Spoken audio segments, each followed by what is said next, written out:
Hey, everybody. Welcome to the Blue Ribbon Lounge podcast. Welcome back to the lounge, where we talk about the weird, wacky, wonderful world we live in. Yes, all the W words. All of them, except, I don't know. All of them. All of them. Wild. Yeah, wicked. Yeah. Wasted. Wasted. Yeah. But not just W words. No. All letters created equal. All of them except Y.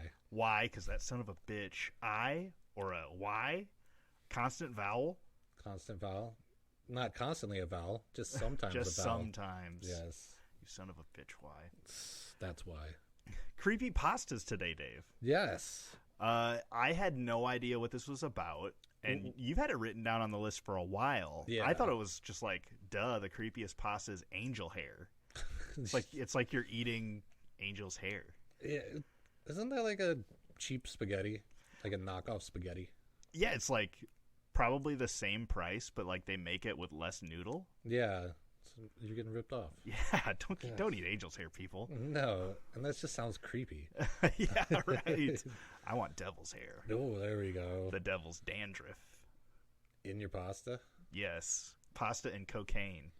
There you go. That's the next movie they're going to come out with. Oh, yeah. Have you seen the trailer for that Cocaine Bear? Yeah. It looks good. I mean... Yeah, for like a crazy... Yeah, for what it is. Yeah, for what it is, it looks good.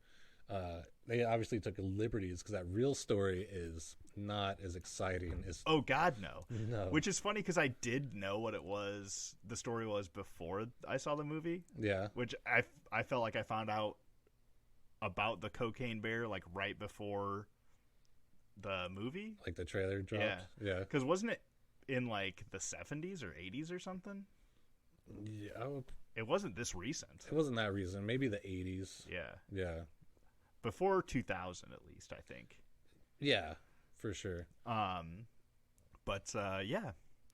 What did you do since the last pod? Not too much. Worked. I hear that. Right. I did get to play some D&D. Oh, nice. Yeah. The Hansons. Oh, excellent. Yeah. You know, like the Oombop. The Umbops. The Oombops. Yeah.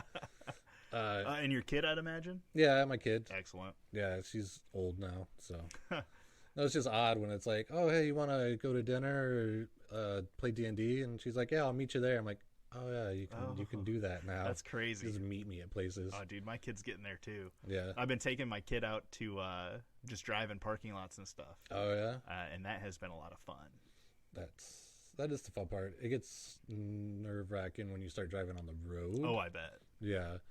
But I did the parking lot thing, and then the mall, North Park, and probably even South Park, is actually pretty good because the parking lot's mostly vacant, and they have like stop signs and like road lines and stuff. Yeah, South Park is not like that. I figured out. Oh, there's all the empty buildings. Like we went to Von Mauer or something. Yeah.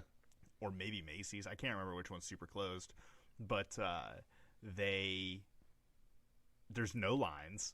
Oh yeah. No stop signs or anything.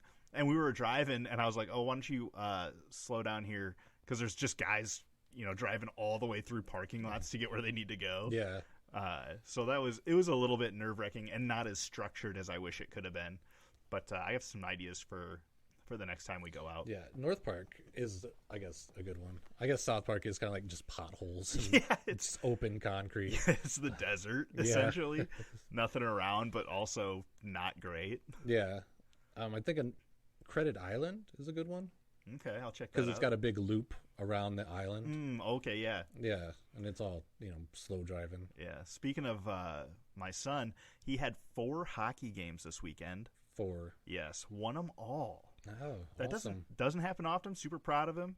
I mean, for what it's worth, I think he's a great hockey player. He just needs to get better at the mechanics. I think shoot harder, skate faster, just general better things. But he's got a pretty good hockey sense. Fundamentals. Fundies, yeah. Yeah. And so we went out to Champaign for some of these hockey games. Champaign, Illinois. Yep. And it's his birthday coming up. Happy birthday, son. This will be late. This will be a week late. Birthday, son. And So we went to an escape room, Yeah. and that was a lot of fun. It was supervillain themed. Ooh. And it was like 3 rooms you had to walk through, and like all sorts of puzzles. Dude, they used every inch of like things on the walls and containers, and it was everywhere from like plugging wires in. There was a spot with like a security camera. Yeah. And it shone like with marker like the things you have to go find, like letters. It was all letters, and then that was for like a lock to open. Yeah. It was pretty in depth and a lot of fun. Yeah. Did you make it? We made it with a little bit of help from the people running it. Yeah. And they would just kind of come over an intercom system and be like, "Huh, what's with that button over there?" Oh yeah. And so that was cool. That's cool. And then we had some sushi at this place called Sakura, and it wasn't very big, but the food was good. Yeah. Yeah. I have no idea about sushi. I always just get the sampler or whatever. Okay. Or what's the dragon roll? Is that the one that's cooked? I'm not sure. My son always gets like a salmon roll and a tuna roll, and usually he like doesn't eat half of each of them. But this time he powered through both of them and then ate we went with another kid and his parents, and he did not like sushi, but the dude was willing to order it and try. Yeah. And so my kid ate that whole roll. Yeah. He was powering through it. What's the easy one? California roll, yeah. That's just Philadelphia roll, super easy. Rice and avocado or something. Yeah, and probably a normal fish, or like a tuna or something. Yeah. But that's what we did. Yeah. Yeah, pretty much all of it. That's good. Yeah. Yeah, it's that winter time where it's like don't get out too much, but now it's warmed up and all the snow's starting to melt. And I did notice today driving over here, there's a lot of trash just blowing around. Oh, dude, the trash is terrible. Yeah, it's kind of windy today. Pick up after yourselves, people. Yeah, I almost hit a plastic bag, and then when I turned on to go over the bridge on the interstate, there's just a Hardee's bag like rolling towards me. I'm like, tumble trash? Yeah, like where's this trash coming from?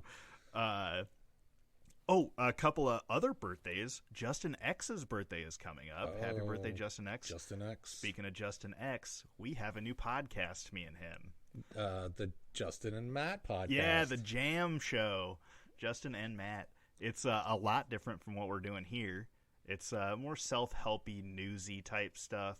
Like current events. Yeah. It seemed like a little bit. Yeah, and also like a little bit of a book club. Yeah. But I'm excited to have.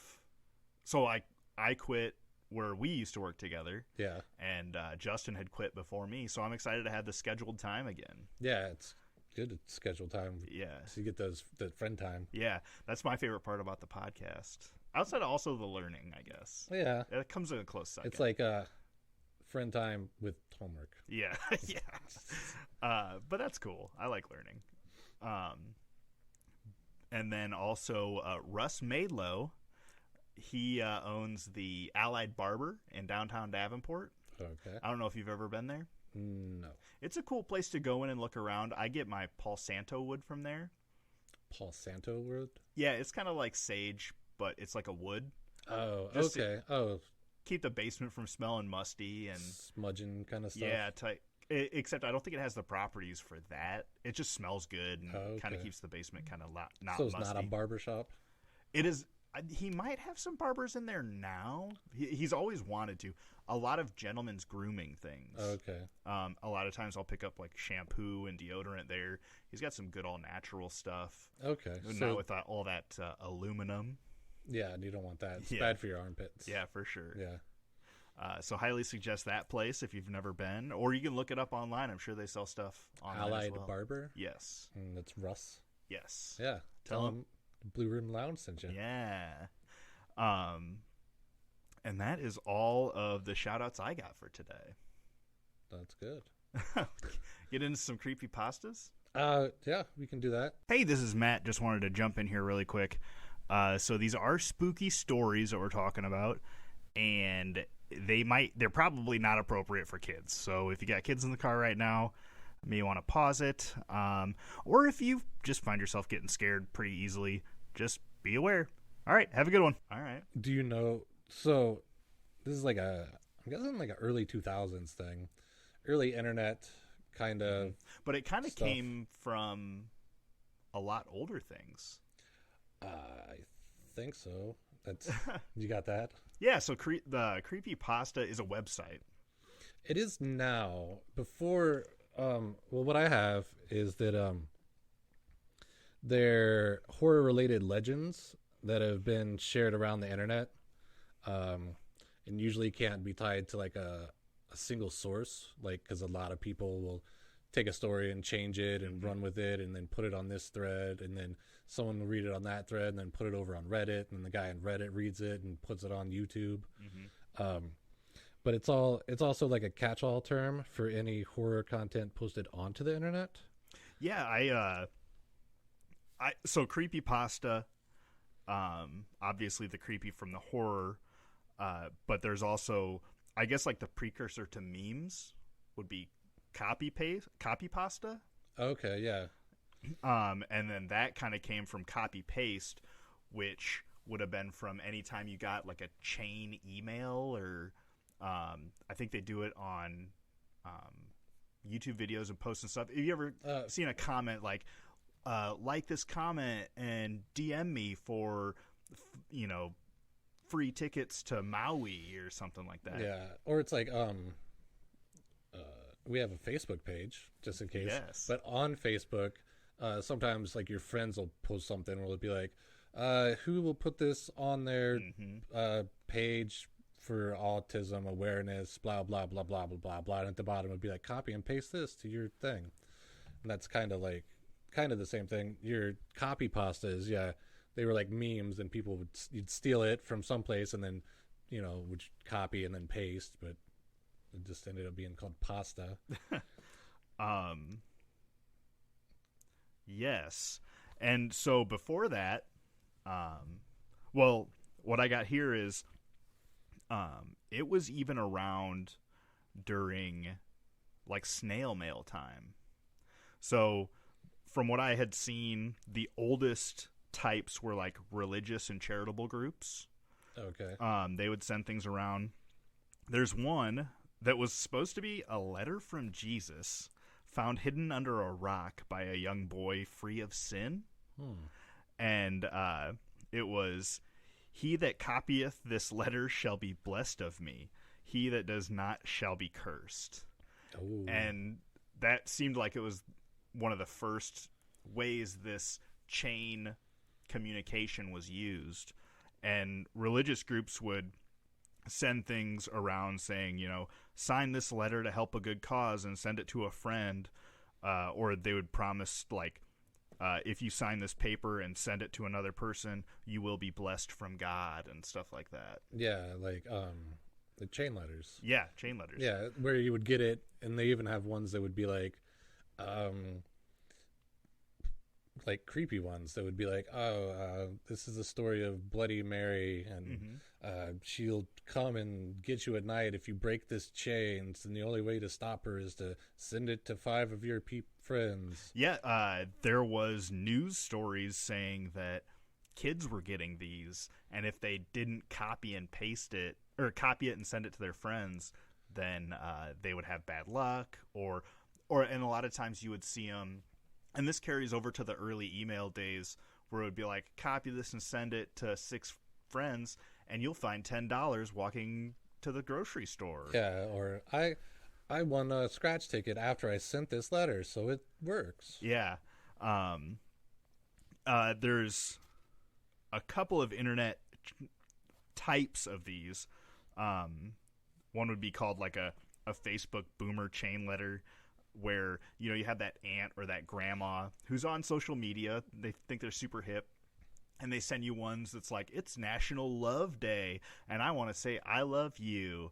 Oh yeah. And copy and send this to all your favorite relatives and stuff like that. Yeah. I've had some, like, especially like early Facebook days, where it would be like Christmas time, and someone would like tag send a message to everybody, and it would be like, you just got mooned by an elf. Oh yeah. Like, keep this mooning elf going, or whatever. Yeah. And it's kind of just like free holiday cards almost. Yeah, kind of. With like a little GIF on it. Yeah, and you can send them whenever you want. Grandma, thanks. Yeah. Thanks for filling up my inbox with, yeah, funny horses or whatever. Right, weird GIFs. And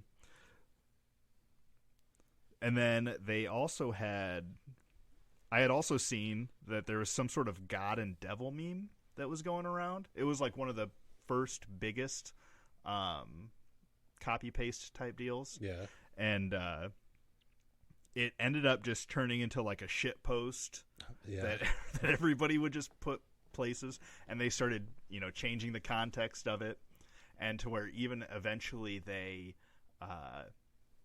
put QR codes for like free downloadable content and stuff, like free download program of Adobe or something, and I guess a bunch of people got like viruses from the QR codes and stuff like that. Everybody's got to make it, a bad thing, right? But Creepypasta got to be so big to where they do now have the website is kind of the most notable thing from it. But that came maybe from a 4chan sub or something like that. I'm guessing everything comes from 4chan or 4chan or 2chan or Reddit. Yeah. So they kind of treat like mythological stories as the truth in these, to where like you were saying, one person reads it and then adds to the story or makes up a time that they saw one of these creepypastas, and it kind of grows from there.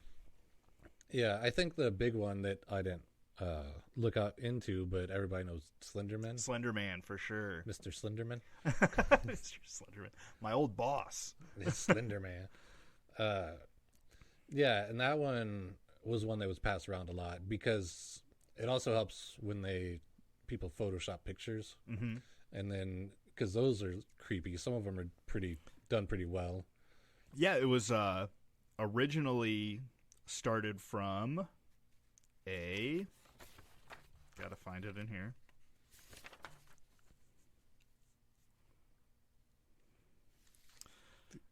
I didn't put... a lot of it was started from this online forum, Something Awful. Yeah. And they put out a Photoshop contest to make normal photos seem more paranormal. Oh, yeah. And that's where Slenderman actually came from. It was the most popular Photoshop on that page. Oh, famous creepy Photoshop. Yeah. And so Victor Surge was the post name of the guy who made it. His actual name is Eric Knutson. He uploaded the picture of Slenderman standing amongst school children. And he said it was kind of inspired by H.P. Lovecraft, Silent Hill, and like the whole thing was kind of inspired around the tall man from Phantasm. Okay. And so he was the only one within this contest, or what, I don't know if it was a contest or just like a fun thing, but he was the only one to put text with it. So he put, one that said, "We didn't want to go, we didn't want to kill them, but its persistent silence and outstretched arms terrified and comforted us at the same time. Marked as 1983, photographer unknown, presumed dead." Ooh. And then the other one was maybe I don't have that. Oh, the other one was one of two recovered photographs from the Sterling City Library blaze, notable for being taken. So the Sterling City Library fire is what that means. The Sterling City Library blaze, notable for being taken the day which 14 children vanished, and for what is referred to as the Slender Man. Deformities cited as film defects by the officials. Fire at library occurred 1 week later. Actual photograph confiscated as evidence. Marked 1986, photographer Mary Thomas, missing since June 13th, 1986. So he was this Victor Surge guy, Eric Knudsen, he was kind of the first person that put a story to these kind of memes on the internet. Yeah. And so actually that took off, and people kind of took it in all different directions, like you were saying, on different great podcast. Yeah. Took it in all different directions to different websites. Some of the things that had boosted the Slender Man to being one of the most notable creepypastas was a web series called Marble Hornets. I don't know if you've ever seen that. No. So it's about a guy who was making a movie, and within these videos there's some behind the scenes stuff and like cuts of the movies that you can see Slender Man. It's all about Slender Man kind of following him, and I didn't watch all of it, but I'm assuming he dies at the end. That would make the most sense. Right. But he's like, what, just like off, like in the background and stuff like that? Yeah, in some of them. And then some of them, he's not in there at all, but through the lore that they created, if Slender Man is around you, you will start to get sick. Yeah. And so, like, there's a lot of parts where he's getting sick and other people are getting sick, kind of implying that Slender Man's nearby. Yeah. And then it got picked up and made into a game series. And then it even caused multiple crimes, or at least had maybe influence on it. Yeah, I just know about the one. With the two girls? Yeah. Yeah, that was from Wisconsin, where two girls lured another girl to the woods and tried to stab her to appease the Slender Man. Yeah. Is what they said. And I didn't look too much into those stories. Yeah, I didn't. Yeah, I said I didn't look that one up. And then September in 2014, a girl set her house on fire with her family inside. Everyone got out okay. Yeah. But the investigation showed that she had been reading multiple Slender Man stories, and so they kind of tied those two together. Well, I mean, it's late at night. You're reading these stories. You're watching your YouTubes. The lights are out. And you're a kid? Yeah, and you start hearing creepy noises, and you're like, shit, Slender Man. Kill it with fire. Yeah. Like people with spiders. They're like, we'll just set our house on fire and move. Yeah. Yeah. Which is kind of what gets me. Like you were saying earlier, that Bloody Mary letter going around or something like that. This just seems like an internet revival of ghost stories or urban legends. Yeah. I got a couple of them, but besides Slender Man, there's also Jeff the Killer that became popular. Yeah, that was kind of one of the first to be almost called a creepypasta. Yeah. From what I had seen. Where it's like a guy with a white face and almost no features. Yeah, it's about a kid named Jeff and kind of his brother too, Lewis, and they moved to a new neighborhood, and it's like a affluent neighborhood, and all the families come over to meet the neighbors, and his mom was talking to the neighbor, and she's like, oh, I have a son around your age, he's gonna have a birthday party in a couple weeks, why don't you guys come over and you can meet the neighborhood? And she's like, that's cool. And so they get all moved in, and like the next couple days or whatever, the boys got to go to school, and they're waiting at the bus stop, and these three kids come up and start bullying them because they're like, oh, you're the new kids, so you're the one, there's a bus toll. And the brother Louis was like, we're not, get out of our face, we're not going to pay this toll. And they pulled a knife on him and just like pretty much mugged him. Yeah. And Jeff was just sitting there, and once the guy pulled a knife, he just like flew into a rage. He felt it like growing in his belly, and he just like, rah, and he got in the guy's face. He's like, give me the wallet back, or I'm gonna knock your teeth out. And they start laughing at him, and so he punches the guy in the face and grabs his hand and breaks a couple fingers, taking the knife away from him. And I think he ends up cutting the kid, and then the two other kids try to jump him, and one guy gets cut in the arm, and he like punches the other kid so hard in the stomach that he throws up. and he like grabs his brother and they just run to school. They're like, let's get out of here. And I guess since the boys got cut and the other one was like hit pretty hard, so they had to go to the hospital. So later on at home, the cops show up, and Jeff was just telling them it was self-defense, and that and the cops like, well, we got 2 kids in a hospital and one kid that looks like he got kicked in the stomach by a horse. And he's like, well, it was like self-defense is like warranted aggression kind of thing. Yeah. And they're like, no, there was a knife. And he was like, well, they pulled the knife on us. And they're like, well, nobody saw them pull the knife on you. You're the one with the knife. And then Jeff's brother runs downstairs and he actually still has the knife. And he's like, I did it. Jeff's just covering for me. And so then they take his brother off to jail, to juvie or whatever. Okay. And so Jeff gets all pissed off and he's like in a rage and he feels like something grown inside of him. He refuses to go to school. He just stays in his room. And a couple days go by and his mom comes in just all like happy as can be and like opens the windows up and like, come on, it's happy time. Let's be good. And Jeff gets all pissed off because his mom's like being cheerful. Yeah, acting like his brother didn't just get wrongfully taken away. Right. And she's like, but it's party day. And so she's like, we're all going to the party we're invited to. And so he like begrudgingly is like, whatever. And the adults are like, his mom's all dressed up and they go there and it's a fancy, like, the adults are going to get drunk. You guys go play outside kind of party. Okay. And so he goes outside and it's not too bad. And he's like, all right, there's punch and pie. And he's starting to kind of let himself enjoy it when these 3 bullies show up. And they're like, you. And he's like, yeah. And so then they, of course, start getting into it. And it's just Jeff and like the main bully are fighting.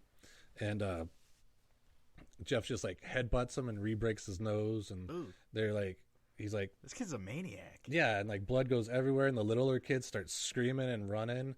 And he starts to get the upper hand. And the guy's 2 friends, they pull out guns. And so Jeff's like, oh shit, these guys came strapped. And the kid starts beating on him and Jeff's not fighting back. And in fact, he like tries to get inside the house. And the bully like throws a bottle of like vodka at him, or like some 151, some kind of, what's that, Rumble Mints, that really high proof alcohol. Oh, Everclear. Okay. Yeah, smashes him in the head with it, and he's beating him, and he ends up, he's not fighting back, but then once they get inside and the other 2 guys with the guns are outside, then he starts fighting back, and he punches the guy right in the heart, and like so hard that he like coughs up blood and like falls down dead. And the 2 kids come inside and start shooting off their guns, and Jeff's like, fuck. And he runs upstairs and they chase him, and he goes into the bathroom and he rips the towel rack off and just starts beating these kids with the towel rack because they ran out of bullets shooting at him. And the adults are like jumping out of the way being like, what the fuck? And like trying to call the cops and shit. And he like smashes one kid in the head and with the towel rack, and he's out. And then the other kid like jumps on him and they're fighting around, and somehow a bottle of bleach gets dumped all over Jeff and this other kid, and the other kid starts screaming, and Jeff just like keeps wailing on him, and he's like not giving up. He's just gone berserk. And the one kid is like fucking fighting for his life, so he pulls out his Zippo and fucking throws it at it, and Jeff engulfs in flames from the liquor and the bleach all over him. And he like goes running out of the house, so there's like a ball of flame. And by that time, the cops and stuff have shown up. So he obviously goes to the hospital. He's in a coma for a couple weeks. And, they tell him kind of what happened, and that they actually, one of the bullies confessed and said that they did everything and started the whole thing. And so his brother was going to get set free, and that they're just going to go home and be a normal family again. But as they're like taking the bandages off, because of the bleach, his face got bleached totally white. Mm-hmm. And from the fire, he's all scarred, and like most of his eyelids, are burned off, and his lips were burned off. And when they take the bandage off, his mom kind of like, yeah, it's, and so then he looks at himself and he like stares in the mirror for a while, and the doctor's like, okay, just maybe not stare so much, and he's okay to go home, but maybe not leave him alone for a little bit till he adjusts to what he looks like. And then that night, his mom hears some strange noises coming from the bathroom, and when she opens up the door, Jeff's in there with a knife, and he cutting off the rest of his eyelids. Ooh. And then he like jokers himself and cuts a big grin on his face. Oh God. And he turns to his mom and he's like, aren't I beautiful? And she's like, pretty much screams. And so he goes to attack her, and this wakes up his dad, and they fight, and he ends up killing his parents. And then he goes into his brother's room and creepily crawls up his bed, puts his hand, like his burnt scaly hand, over his brother's mouth. And his brother like looks at him, and he's like, go to sleep, and slowly sticks the knife in. Ugh. And then escapes. And so the story is now he stalks unsuspecting kids. Okay. So like, well, and that would be the part, because it's all about like the scare factor, right? Or is it just the story? It's not like there's a jump scare at the end, but it's the story, the creepy. It's creepy out. And maybe this is where I kind of got off track, is like these types of stories would go around and be like, with this, what was this one called? Jeff the Killer. Jeff the Killer. I think they would send this story around to like emails or, DMs and stuff, and would say, if you don't forward this on, you're a non-believer, that they did this to him, and Jeff the Killer will visit you at night if you don't send this to 6 people. Right. Or people would take that story and then be like, oh, that reminds me of a thing I read in the paper where a bunch of kids started going missing, and the only one escaped and said that they saw a guy with pale face and a huge smile at the foot of his bed, but he screamed for his parents and the guy ran out the window, or something like that. Yeah, and I did realize at first when I started diving into it, not knowing, I slowly found out that it is like long form stories. Yeah, a lot of them. I guess maybe technically short stories, but they're longer form than like a meme. Yeah. There's one that I had heard about like Zippy the Clown or something like that. Zippy the Clown? Yeah. And this guy nurse just started into a hospital. Yeah. That's it. Okay. And like his first patient gets out of surgery, and he's like, hey kid, are you feeling well? And the kid's like, yeah. And he's sitting like completely upright in bed and super happy, and he's like, the clown came and was juggling, and his pants fell down, and he was walking like a duck, and it was really nice to see that after surgery. And the nurse is like, oh, didn't know there was a clown in here, but I'm glad it made you happy. So he goes out and talks to another nurse, and the other nurse is like, oh, and she gets like a discouraged look on her face. Yeah. And so he asks, the male nurse asks the other nurse, well, what's wrong with the clown? And she's like, the clown's not real. He only gets seen by children, and all the children that see him die the next day. Ooh. And so, but this kid is like super healthy, goes home, and as his mom's getting home from like getting the groceries, she starts hollering for him, but he doesn't come. Goes upstairs and into his bedroom. He's just kind of asleep on the bed, and she's hollering at him. He doesn't move. Come to find out, he was dead. Yeah. So the nurse finds out about this after it's in the news and shit like that. And so he goes to the nurse that's been working there for a while, and she's like, yeah, you didn't believe me, but I told you. And so he starts freaking out. We need to tell people about this, and we need to stop this clown from coming around. And she's like, only kids can see him. He's been doing it for years, and he only takes a couple of kids a year, so the amount of people that we save kind of makes it almost worth it, Yeah. not worth it, but balances out. And he's like, we got to tell somebody will be able to figure something out or start a new hospital or something. And she's like, no, that's going to cost too much money. Yeah. What did you think the first time I told you about it? You didn't believe me either. People aren't going to believe us, and they're going to consider us a laughing stock of hospitals around here. Right. And he's like, well, he kind of comes to terms with it and thinks, I guess we'll just keep an eye out for the next people that see it, and he'll maybe try new things. And even though the nurse that's been there a while is like, we've tried everything and we can't figure out how to save these kids. Yeah. Well, the next morning at the hospital, all 129 patients see the clown. Ooh. Yeah.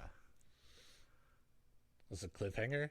Yeah. Oh, well, then, I mean, ideally they all die for the story's sake. Ideally. There's a fire or something. There was one that played out on a guy's Twitter feed. Okay. And it's one of those that's like, I don't know if it's an urban legend. It probably is now, but you can go to, I think, Storyfy or something, where somebody has put all these tweets in order. But it's from an Adam Ellis, who, right off the bat, the guy is a cartoonist, and he used to be a writer for BuzzFeed. Okay. So that kind of throws a flag up for me. But he starts with a tweet that says, there's a ghost kid in my apartment and I think he's trying to kill me, is his very first tweet. Okay.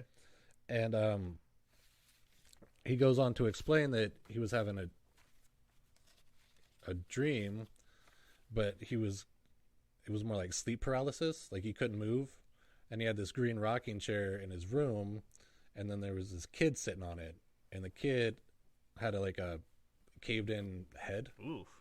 Yeah. And he was kind of freaked out, and he woke up and he sketched a drawing of the kid and put that on the Twitter. If I remember, I'll put a bunch of pictures on the Facebook page. Yeah. And so he was kind of freaked out by the dream because the kid was just kind of sitting there and kind of mumbling, and he couldn't really tell what the kid was saying. And the next couple days, he had another dream where he was in a library, and the librarian was like, oh, hey, did you see David?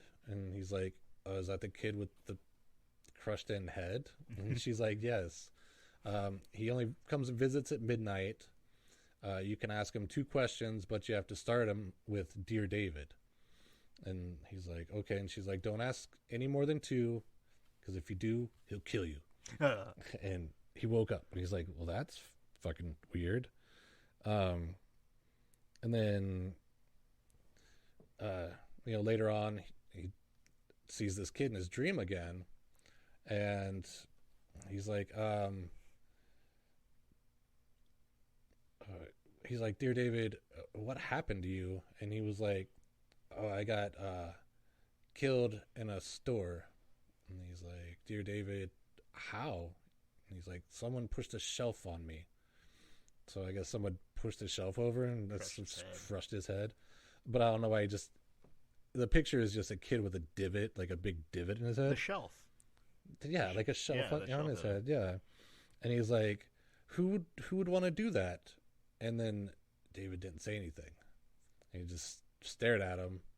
And then the guy woke up from his dream. That's a third question. Exactly. And also not even formed properly. No, he didn't even say Dear David. Yeah. He was just like, who would do that? He could have gotten a pass, maybe. Maybe. But he doesn't really think anything about it. He just kind of brushes it off. But his cats start acting super weird. And every night at midnight, they'll go and stare at because he lives in an apartment building. They'll go stare at his front door and then just kind of scratch at it and meow. And then after a couple minutes, they'll go away. And he's like, it started to really kind of creep him out because they never did that before. And sometimes he would look out the peephole to see if anybody's out there, and he'd swear he'd see movement. And he took some pictures of the hallway where it's like those kind of grainy pictures that they'll put a red circle around something and be like, hey, look at this smudge. But then he has a dream that David is dragging him through a warehouse by his arm. And even though it's a little kid, it's like amazingly strong. Mm-hmm. And it's like an empty warehouse. And he's like, okay, that was weird. And he was like taking a shower the next morning, and he noticed he had a bruise on his arm. Oh. Yeah. And when he was going out, next to where he lives in New York is like a warehouse where they fix like food stands, like those pushcart food stands. And he said it was completely abandoned and empty, but the only thing inside was a green chair, kind of like the rocking chair that David was sitting in the first time he came to visit. Oh no. Yeah. And he like ghost stuff starts happening in his house. Like his cats get even more crazy, like they're running around doing the puffy tail thing and like jumping on the furniture with claws, and like he's got some, he put like a nanny cam, like a but for cats, in his living room. A kitty cam. Yeah, and the cats would like bat. It would seem to look like nothing to this like kind of low res camera. And then some occasions, because once the second dream happened where he asked too many questions, he moved that rocking chair into the living room because he's like, fuck that thing. And he's got some videos where it starts to kind of move, and like stuff will fall off his walls, and you know, like general ghost things. And your classic ghost movements. But then one night has sleep paralysis again, but he can kind of move. And David is sitting in this reclining chair that he has in his room. And he's like, crap. And he starts coming closer to him, like kind of shuffling. And he always sleeps, you know, like people do with their phone next to him. And he like is able to get it, and he clicks a bunch of pictures in the dark. And as David gets closer to his face, and he wakes up, you know, and he's like, oh, and it's like morning out and nothing's out of the ordinary. And he's like, oh, a fucking weird dream. And he goes to work, and he's like halfway through his day, and he's like, oh, he needs a picture for something that he's writing. And he is scrolling, and he notices he has a bunch of black pictures. And then he like turns up the resolution, and you can see he's got pictures of this kid with the crushed head coming towards him in bed. And he's like, all right, that's too much. So of course the people on Twitter and stuff are like, you need sage, you need to do a house cleansing. Like he put salt. He goes on Twitter. Well, because this is where he's posting all this story on Twitter. Oh yeah. And so people are, you know, telling him what to do. Like he put salt around his door. He's like, I don't know if this is the right kind of salt, but we're gonna do that. He gets some sage. He has like one of his hippie friends come in and do like a cleansing of his house. And he says everything's like pretty good for a while, but he just starts getting like feeling super tired. Like he can't really sleep. He's having like restless sleeping nights, and like just always feels so drained of energy, and he'll like wake up like, you know, like something, like maybe there was a noise, or like, and was this like nanny cammed, or he was just typing this stuff? He's just typing this stuff, but he's like saying like it feels like he'll always wake up like, and it would feel like after you blow out a candle or something, where it's like you just miss something, but you can still feel the presence of it. Like, and he's fucking weirded out, and he was gonna use his little cat camera, but the wire wasn't long enough to like get up to the whole room, so he gets his app for his phone that takes a picture once a minute, and so he sets it up and he goes to sleep, and you know, it takes like however many pictures that would be, like a lot, hundreds. Yeah. And so he's kind of going through them, and he's not really seeing anything, and all of a sudden, boom, there's David. And he's standing up in the recliner, and then he like in the next one he's like looking up at the ceiling, and then in the next couple he's just like crumpled on the chair, and then he's standing at the foot of the bed, and then he's standing right next to the bed, staring down at the guy. Oof. And on the next one, he's standing on the bed over him. And then the next one, he's looking directly at the camera. Oh.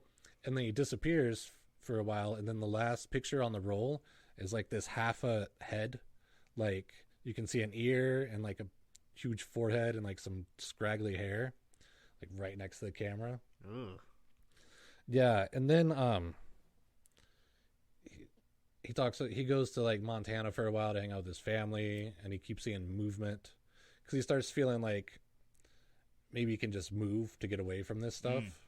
And when he's in Montana, he starts feeling pretty good and like looking at places back in New York to rent, like, but then he sees some shit like movement outside, like at night. He sees it like 2 nights in a row, and the second night he's like trying to see, but he can't really make out what's moving. And the next day in the snow, there's little kid footprints. Oh shit. Yeah. And he's but they're almost kind of too perfect for like, because either the kid was hopping or like super picking up his feet, because it's otherwise it'd be like the brush marks. Yeah, the brush marks and stuff. There's none of that. But and this was a picture he posted on the Twitter, yeah. And then there's one more nanny cam. Well, kind of. He tells a story about how he has a dream that David is floating in the corner of his room, and then he's slowly comes on top of him until they're almost face to face, and then drops on him, and he feels his pressure and like wakes up. Oof. And he fucking the next day he's like looking at his daddy cam, and one of the pictures is like David curled up next, like snuggling him. Yeah. And that's it kind of fades out from there. He's like, oh, actually, I'm doing better, and nothing weird has happened, and it just kind of just like trails off until like he's at some brunch with a friend, and they're like taking pictures. But the last picture he uploaded, when he uploaded it was fine, but the one that Twitter got was like this distorted picture of him and his friend, but his friend is like looks like David's face over his face. Ooh. Yeah. That's the last upload. That's the last upload. Oh, no. Yeah. That one was actually kind of spooky. Yeah, the pictures are spooky, too. I mean, a lot of paranormal people, like, that actually do the hunting, they said, like, ghosts don't really show up on film like that. Yeah. And that it's probably, like, a child's CPR doll that somebody punched the head in.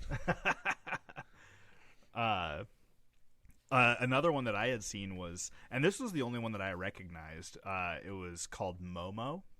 Oh, okay. And it's like, so it's modeled after a Japanese artist who calls it Mother Bird.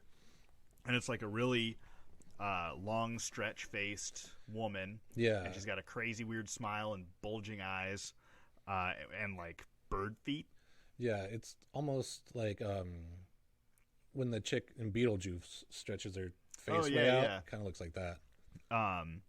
And this was on like a bunch of news stories for a while, and I remember seeing some of them to where Momo will like text you or like Facebook message you or whatever, and you got to do these tasks, and if you don't, then Momo like threatens you or intimidates you, and the final challenge is like hurting yourself or killing yourself. Oh, really? Essentially, yeah. And so this was all over the internet. Even like Kim Kardashian had posted about it and stuff like that. Yeah, I think I remember something about it because kids were actually getting these phone calls, either from their friends or like from weirdos on the internet. Yeah, which I was like, that sounds familiar. That was almost the exact storyline to that movie I watched, The Grim Cuddy. Oh, yeah? Yeah. Which is a really good movie. The only suicide that was supposedly linked to this Momo was a 12-year-old girl in Argentina. And I mean, I don't know how you necessarily confirm that or not. But, right. So as I was going through this, I had seen like a number of impressions on the internet for some of these creepypastas. Yeah. So I would imagine that means like content made, shares, I don't know, DMs or uploads or whatever. Yeah. However you figure that out, or maybe you just Google it and see how many pages of shit comes up. Jeff the Killer. Yeah. I saw that one. That was 83.2 million like hits on the internet. Well, he's got a weird following where like some of the emo goth kids have made like fan art or fanfic kind of stuff where he's like looks like a anime character, you know, and he's kind of hot and with the emo hair. Ew, gross. Yeah. And then Momo. So Jeff the Killer was at 83.2 million hits on the internet.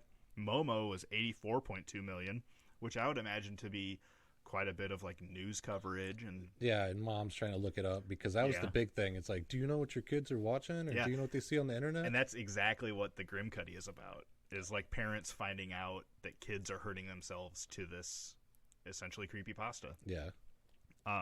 This list was weird because it included things like Candyman, you know, and but like you were saying with Bloody Mary, it's like these are just extensions of that type of, for lack of a better term, entertainment. Yeah. You know, like jump scaring and saying Bloody Mary in the mirror 3 times. Right. Or like challenging your friends to do it, to not be scared. Candyman was at 142 million. Jack the Ripper, which would be like probably number 1 if it was counting like stories told and shit. Yeah. Because he's probably like one of the oldest people on this list, was 164 million. Slender Man, which I would consider the highest like legit creepypasta on here. Yeah, that's the one that everyone would know. That was 246 million. Bloody Mary, which is just like a classic, right? Was 267 million. And then the highest one was weird. It was Frankenstein at like 300 million. Yeah. But it's interesting to see how much these things have engulfed the internet. Yeah. Yeah, well, they are popular. Yeah. They're almost like an adult internet version of like a Goosebumps or something like that. Yeah, and you campfire stories. You could get rip a bunch of these off the internet and tell them the little kids are on a campfire and they wouldn't sleep a wink. Yeah, when I was looking this up, and even before, there's a shit ton of like creepy stories that keep you up at night, creepy stories about moving, creepy stories about pizza delivery guys. Yeah, there was a YouTube that I had seen, and it was supposed to be like 24/7 creepypasta. Oh yeah, like a radio station. It wouldn't come up for me, so the guy may have taken it down or something. But that's a pretty interesting concept to do with these. Yeah, and they're fun because I'll do that sometimes, creep myself out, and then you go to the comments to see if maybe like they're debunked or see what other people are saying. And you'll always find one comment that's like, "You're safe down here." Like, too scared reading the comments? Join us or hit like or Yeah. Like, you're safe down here. And I guess one thing that came off of this were void memes. Void memes. Yeah, it's like they just take normal stuff and turn it into essentially like a creepy H.P. Lovecraft type art. Oh, like where like a lot of the void memes I saw was like popular comic strips, like a Garfield, and Garfield's acting weird in the first couple of blocks, and then by the end he's like turned into a monster. Okay. And then also people taking like TikToks, or at that time it was probably Vines. Yeah. Or maybe even YouTube videos of people just kind of acting weird, and then like the last couple of seconds of the video they'll do like a jump scare where they turn into something super weird, and it's like a high-pitched squeal scream type thing. Something you send somebody, and it's like, you know, a car driving down a road, and then like a lady face jumps out. A lot of them that I saw were the face from what's that old school where the little girl gets Exorcist. The Exorcist. It was like it that popped up the Exorcist face, little girl face. Yeah. Yeah, I've seen that before. They'll scare the shit out of you. Yeah, and I don't like them. But sometimes I do. I just hate the ones that are like. It's nice to look them up when you know what's gonna happen. Yeah, some of them are annoying when it's like, watch the end, or I couldn't believe it if it wasn't filmed, and then it's just like a guy mopping for 2 minutes, and then you're like, okay, what am I looking for? That's a super troll move. Yeah, and then it's like I just wasted 2 minutes. Like what? And then you look at the comments, and everybody's like pissed off. Like what the? And then someone will be like, well, there was an orb in the corner. Like whatever. Yeah, like that's lame. Yeah. Those watch till the end videos, and then they have something like super interesting for the thumbnail, right? Or there was a like I don't know what to call it, but like videos that were popular for a while where people would like find stuff and then take like forever unwrapping this old. I got sucked into one thing. of those, and it was a fucking ATM machine that somebody bought. Yeah. And they fucking are cutting into this thing and like smashing it with hammers and using grinders and torches, and there's fucking nothing in it. Yeah. It pissed me off so bad. Well, I've seen one where they're like, oh, I was changing my vent cover and found this old briefcase, and then they slowly open it and undo the buckles and rip everything apart, and then there's like new hundreds in there. I'm like, that what? That's like I was talking about that BGTV. Yeah. BEEGEE TV. And dude, that was so satisfying. Yeah. Because they were, and I'm not saying it was true or not, because it was fucking really weird stuff. Yeah. But it all looked legit. Everything had dust all over it. They were pulling back cobwebs. If nothing else, it was a great horror movie type thing. Yeah, production. But, great production value at the very least. Yeah. But if it was true, it was wild. That's crazy. Creepypasta courtesy of Cam. Oh, yeah. Cam, shout out, *1 fan. Pew, pew, pew. Bing bong. I thought that was bad.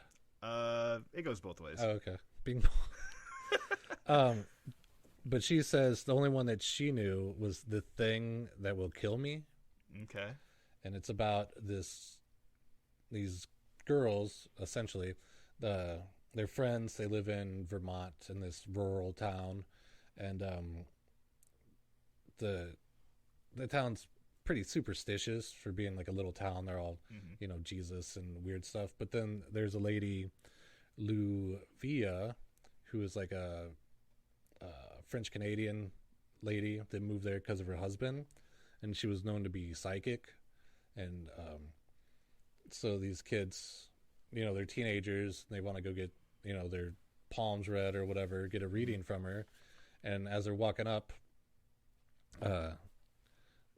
she opens the door before they even get there, and the friend's like, see, I told you she was psychic. And legit. Yeah, and she's like, yeah, and she also has a lot of windows in her house too. A lot of windows in her house. So the first girl, Tina, because they like scrounged together like $20, and they're like, we want to get reading from you. And she's like, all right. And she's lived in like a cabin style house. Mm-hmm. Nothing too weird. She didn't have any tarot cards or like crystal balls or anything. But Tina asked, like, I want to know about my love life. And so she like holds her hand and she sits there in silence for a little bit. And Livia is like, Michael Carton. You will marry Michael Carton. And the lady's like, Michael Carton. Like, all right, cool. And then not Michael Keaton. No, Michael Carton. And then the main lady, she's like, can you tell me anything about, my future? And Livia sits there and she's like, the thing that will kill you. The thing that will kill you, you won't see coming. The thing that will kill you is shedding its skin. The thing that will kill you is sharpening its teeth. It's cleaning the blood off its claws. The thing that will kill you is collecting skins. And I'm like, what could that possibly be? But anyways. Yeah. And Luvia is like, kind of looked sad. Like she didn't want to tell her that, but she just like slid the money back to him, and the kids like take it, and they're like, okay, that was weird. Like, let's just go. And the girl was like feeling kind of uneasy and like kind of always checking shadows and stuff. But eventually she's like, okay, that's dumb. Like, fortune telling that's not real. And she moves out. She moves to California, and like kind of talks on and off with her friend, but not too much. They get kind of drifted away in college. But then one day she gets a letter in the mail that says, "You're cordially invited to the wedding of Tina and Michael Crichton or Carton." Oh, damn. And she's like, "That's the name. Like, that's crazy." Oh, no. And she goes to the wedding, and she's like, "No way." And she's like, "I know, it's crazy." And they all just like laugh about it. And they're like, "Oh, what about the collecting of skins? Like, ooh, spooky." And they're like, "Haha, yeah, that's dumb, right?" And, Oh, God. and like, so they just like have a joke about it. They get drunk, and she like reconnects with her friend, and they stay in touch. But then like the calls start kind of dropping off, and the friend kind of stops answering her phone, but or Tina stops answering his phone, and the girl goes back one Christmas, home for the holidays, and she's like, "You know what? I'm gonna drop in on Tina and see what's up." And she just like goes over to Tina's house because Tina hasn't been answering her phone, and she pulls up, and she sees two cars there, and she's like, "All right, so they're probably home." At least one of them. Yeah. And she knocks on the door, and it's Michael, and he's like, "Oh, hi." And she's like, "Oh, hi, is Tina home?" And he's like, "Oh, I guess you didn't know, Tina left me like a couple months ago." And she's like, "Really?" He's like, "Yeah." And he like invites her in, and he's like in a coat and like has a couple layers on, but it's like Vermont, And so he takes his coat off, and he pulls his sweater off, and he's like, "I just got home from work. I need to clean up. Do you mind?" And she's like, No, that's fine." And he like goes into the bathroom, and he's like, "So when was the last time you heard from her?" And he's like, "Oh, it's been months. She hasn't really contacted me, And then he's flossing, and he looks in the mirror and sees the girl looking at him, so he closes the door. And she's like, "All right, well, let me look at like her social media and see like maybe she can see where she's at or piece them together." And she hears the shower going, and she's like, "All right." And she like fumbles with her phone, and it goes under the couch. So she goes and she reaches under the couch, and when she pulls her phone out, she also pulls this big hair clump out with her, and it looks like there's a piece of scalp attached to it. And it's the same color as her friend's hair. And the first thing that flashes into her head is, the thing that will kill you is shedding its skin. Oh, no. The thing that will kill you is sharpening its teeth. And then the taking off the jacket. Yeah. And then flossing. And the thing that it will kill you is washing the blood off its claws. Oh, no. Right. And then she's like, looks at the thing, the clump of hair, drops it, and is like, "It's collecting skin." And she hears the shower turn off, and she's like, fucking runs, and then fumbles with her keys, and she sees the door starting to go, and she drives away and doesn't stop until she's like 2 states away, and like has to stop for gas. And she's just like, she calls the cops, and they can't find anything. They're just like, yeah, maybe she left or she ran away, or they don't know where she's at. So nothing came of the investigation. And so she just is always looking for the thing that will kill her. Oh, God. She'll never see it coming. Damn, what a cliffhanger. These stories are pretty interesting. Yeah. Like I said, I'll try to remember to put up the pictures of the Dear David. The pictures are creepy. Yeah. I'll put up I've listened to one of the Creepypastas on the internet, so I'll try to remember to put that up. Yeah. I did see, and this may have gained a lot of traction from, how horror movie kind of blew up. And then there was that period of time where they're doing a bunch of found footage horror. Yeah. Blair Witch Project and stuff. Yeah, Paranormal Activity. Yeah, yeah. And I did see it was essentially like a short. And I'm like, any of these could be great short movies. Yeah. Well, I think when I was looking up this Dear David, there's articles from 2021 that said that they were going to make it into a movie.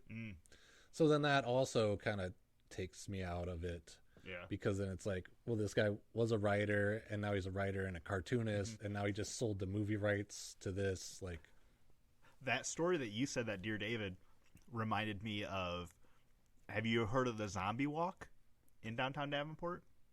Yeah. That was all started by a dude, Alex Yacarino. Yeah. And that dude's like a super famous artist now. But he did like a bunch of Facebook posts about like a missing kid, and it even got like a bunch of like law enforcement attention. Yeah. And then he turned it into like a big quarantine party where it was like a haunted house where you'd walk through, and people with like biohazard suits would like turn you into a zombie. Essentially just spray blood in your face and stuff. Yeah. And then you zombie walked to at the first one they did was at the RME. All right. And it was also, I didn't go to it, but I saw pictures, and like I think the wife went to it. She was maybe working it, but he had like banners and stuff up, and it kind of looked a little Nazi-ish, but it was a super cool concept. Yeah, like a zombie walk. Yeah, that is cool. Yeah, it's interesting how that stuff gets started. Yeah, for sure. Yeah, it's interesting making up fake news. Yeah, I've thought about it before because my old house was an old farmhouse, and I kind of got the logistics down, but I never got the old lady to help me film it. Yeah. But I was going to do it where it's dark and I come down the stairs and then like the hall closet slams, which you can all do by angles. Like if someone's down low and you're filming the top part of the door, and then kind of walk around and then have like go down in the basement and how the stairs were. You could see, you know, the majority of the basement, and then have somebody like move real quick. Yeah. And be like, what? And then have like, you know, and then the camera jerks and like goes black. Yeah. And that reminds me of VHS. Yeah. They're all like that. Yeah, those like found footage kind of deals. Yeah. Yeah, because there's I don't know if these are creepypastas, but a lot of people do like poltergeist things. Yeah. Or like that where you like open a door and the door is attached to a string. Yeah. And it lifts like a ball with a sheet over it in the corner, and it looks like a ghost is like rising up. Yeah. That shit got me once. Somebody got me with that one time. Oh, that would be crazy. But like you do a static shot of like a table with chairs, but then you get on the floor with like a broomstick and you scoot one of the chairs, you know, or you like do like a string on a door that you can pull the door open. Like, or slam it shut. Or either way. But I always wanted to do one of those just to prove. Like, well, you did that UFO picture. Yeah, that was pretty good. I thought it was pretty good too. Did you ever post that online? Yeah. Okay. And it got a little traction, but then. Oh, I meant on the BRL page. No, not on that. You got posted on there, dude. Okay. Because I was like, I heard strange noises outside, and I took this picture, and the old lady was even like texting me. I was like, "What's in our backyard?" I'm like, "A pot lid." But the one that, because I had two pictures, and the only thing was like it was going in front of a telephone wire. Yeah. And so if you zoomed in, you could tell that it was in front of it instead of like behind it. So the perspective was kind of thrown off. Yeah. And so once everybody started zooming in on them, they're like, "Oh, okay." Yeah. But it's like it's that initial catch. Yeah, because I caught. You're like a catch and release. Once type you get funny. one person, yeah, because one friend of mine, Ross, he's Welsh. Welsh. Yeah, and he's like, what did it sound like? And I'm like, it sounded like someone banging pots and pans. He's like, that's crazy. And then when everybody was like, oh, it's fake. Look, it's in front of the thing. Then he was like, you son of a bitch. That's funny. Yeah. I did that one time. It's probably worse, but I posted on Facebook that I saw murder on the way to work. Saw a murder? A murder. Oh, damn. Yeah, and my friend was like, I don't know how to feel about this. I'm like, it's not that big of a deal. He's like, yeah. And I'm like, I also saw a gaggle and a flock. And he's like, yeah, he's like, you son of a bitch. Like, or like, I saw a raccoon get hit by a car. Yeah. That's a little sadder, but yeah, I wouldn't post about that. That's, I don't know. Raccoons are cool unless they're rabid. Yeah, well, unless they're like right next to you. I was outside, and the cat was outside, and there was just a raccoon hanging out in the yard. Yeah, and I was like, "You got to get out of here!" And he like wasn't moving because I got a house a couple doors down where the lady feeds them. Oh yeah, so they're super like not afraid of people, right? And I got like a hockey stick, and I was like chasing after it, and it was going under the car and like not running away. Right, it was pissing me off. Or rather, if they just run away. Yeah, and then the cat, he used to go out like overnight all the time. He's getting a little old now, so he doesn't do it so much. But like he'd come home with like holes in his head, like from teeth and shit. Fighting raccoons. Like, and like his eye would be all swollen up. Yeah, my friend Jeff had an outside cat, and yeah, just come home, be all beat up, and then just sleep for like a week, yeah. And then be like, now I'm gone, and then just disappear again. I recovered. Yeah, yeah, but I mean, hey, look at the other guy. Maybe I don't know, right? And yeah, my cat doesn't have front claws. Oh, so, but he always came back. Well, that's good. Yeah. All right, let's cut it off, Dave. All right, sounds I think good. we've spooked the people enough. Yes, check out the Facebook page. We'll try to get some pictures up. Yeah, for sure. And send us some of your creepypastas or little short stories or whatever. Yeah, and do us a favor and give us a star rating and a review on like whatever podcast website you listen to our podcast on. Yeah, or if you know somebody that likes things that go bump in the night, send them this episode. That'd be cool. Yeah, share with your friends. Yeah, get that word of mouth going. Well, thanks for listening, everybody. We really do appreciate it. Hit us up if you got any question, comments, or concerns. Yes, we do appreciate you. Yeah, and be good to yourselves. Yeah, and remember, we are but thieves.